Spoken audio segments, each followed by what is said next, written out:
And Tuesday, 17th day of December 2019. I told you guys earlier on that we're going to have the king join us in the building. He's in here with his subjects. Hey. Hey, Jay. Hey, promise, Abby. I do, my brother. It's been a minute, man. Yeah, I mean, You're always killing it with the outfit. It's morning. What? 10:57? And you look like you can play 10 shows now. We can do photo shoots. Looking good, bro. We can do video shoot right now. Quick one. We can do everything right now, man. It's been a minute. Yeah, my bro. How you been? Yo, your brother's good, man. How is my brother doing? I'm blessed, man. I just watch you for Twitter every day. They read your things. I didn't even know you were in Ghana. Oh, wow. Yeah. I didn't know. You know, King is. I did between Nungwa and East Lagos. The king is a globetrotter, so he's just, you know. Speaking about Nungwa, though, let's big them up. Yeah. How supportive have they been? Proper supportive. It's been crazy. Like ever since like I came on, you know, I rep my people, you know, let everybody know that Charlie, this is where I'm from. Like I had a free show for Nungwa the other day. Yeah.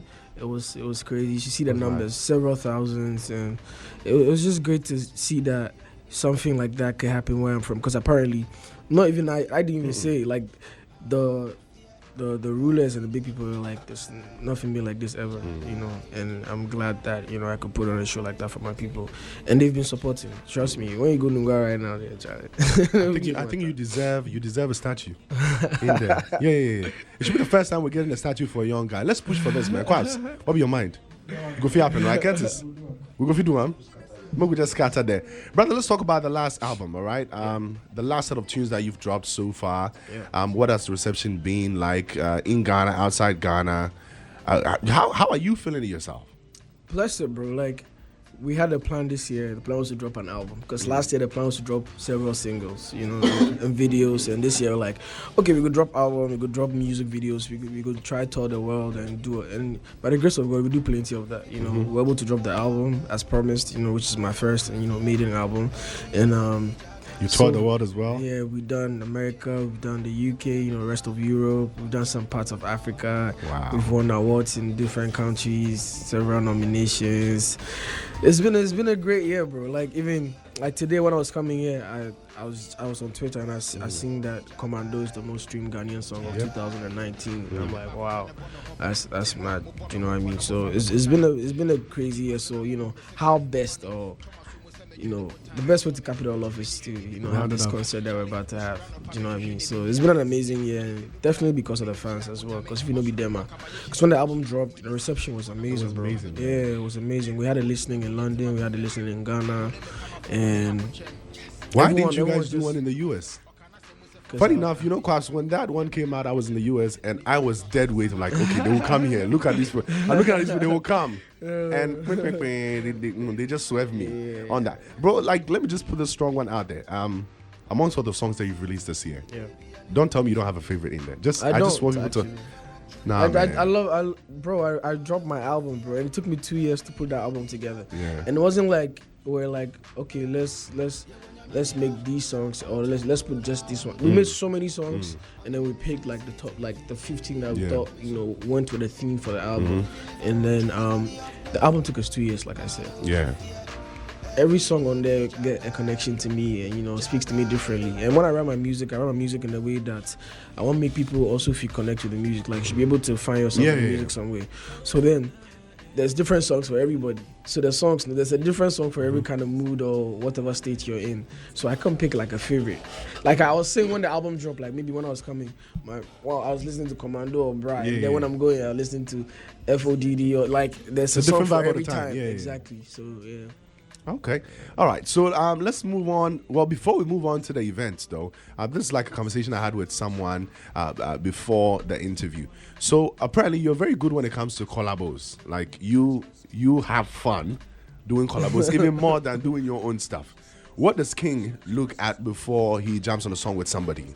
Give me maybe 3-4 things that you look at. Because we're entering a new year, people definitely want to approach you with projects. They look at themselves before they even come. What are the things you look at before you jump onto? Honestly, I just have to like the song. That's it. Or like the artist. Like most of the songs you guys have heard me like feature on, most of them maybe I even started it. Okay. But it's just I love your sound or I love the kind of music you make. So then I have the whole thing in my head like, okay, we're gonna make a song. Let me just, and I always want to bring the artist on my kind of vibe when I'm making a song with them. Do you know what I mean?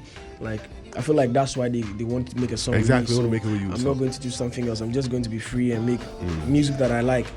So, like I said, usually the most important thing is I like the artist and their music. You know, it's either you bring the song or we start it together. I like to start music in the studio. Like, I can count the number of songs that I'll send a beat or I did it. No, usually everything we start together. Let's just start it from the scratch. Yeah, from the scratch. So it's more of a vibe thing. If I like your music, I like you. With all that being said, let's have the last conversation, on songs about your collaboration with Ganj. Oh yeah. Tell us from the scratch how the whole thing was recorded, the vibe, what pushed you into getting that project going. Yeah. The music video, the experience, because I one thing I have to say, I love the bond in there. I've seen legends do songs with current A-list artists, and you see the disconnect in there, like Obi on the side. But you guys, honestly, if somebody doesn't know you both, Obi who you are now and Obi who you are, from the past. No, I mean, all thanks and kudos to the legend himself, because he made that possible. Like, even me, when I met him early on in the year, I was with Mr. Easy. We were somewhere in town, and then we got a phone call. So we rushed to go meet him. And he didn't even actually come to meet me. He came to meet Easy. And then he saw me, and I was like, Daddy, like, I'm your biggest fan. I'm a fan. I grew up listening to your music. Like, my parents, my sisters, all of us in my house, you're like, you're a royalty. Do you know what I mean? And then he's like, I love your music too. I've been looking for you as well. And I was excited. Like, it lost my mind that he actually knew my sound, was looking for me. And so after that, he became like a father figure. So I would call him up from time to time. I even got the chance to play him the album before it came out, because I went to his house. And when we were working on the album, there was this song. At the point, it was just Guilty and I just chilling. We just started making something. Sounded good. So just before we wrap up the album, I just took a leap of faith. I was like, you know what? Let me just tell him and see if because I've never heard him on a feature. Yeah, unless it's his song, he's never featured on anybody's song. So I was like, you know what, let me just try my luck. So I just called him like that. I have the song, and it will be an absolute honor to have you on it if it's ever possible. And he was like, yeah, cool, send it to me. So I sent it to him. I think I went to South Africa, and before I came back that weekend, he had done it. Yeah, and then it was mind blowing, bro. Like, he came through the video shoot. He even came earlier than some people like Quaps came. Like, he's on time, everything. Do you know what I mean? So. Just big love, and I appreciate him so much. I'll tell my kids my friend has a song with Ganj. It's legendary, I did tell myself it's a record, man. Bro, I think about it like, bro, I actually do have a song with you, Ganj. Growing up, I would have never. We used to listen to Tom and Jerry and the likes.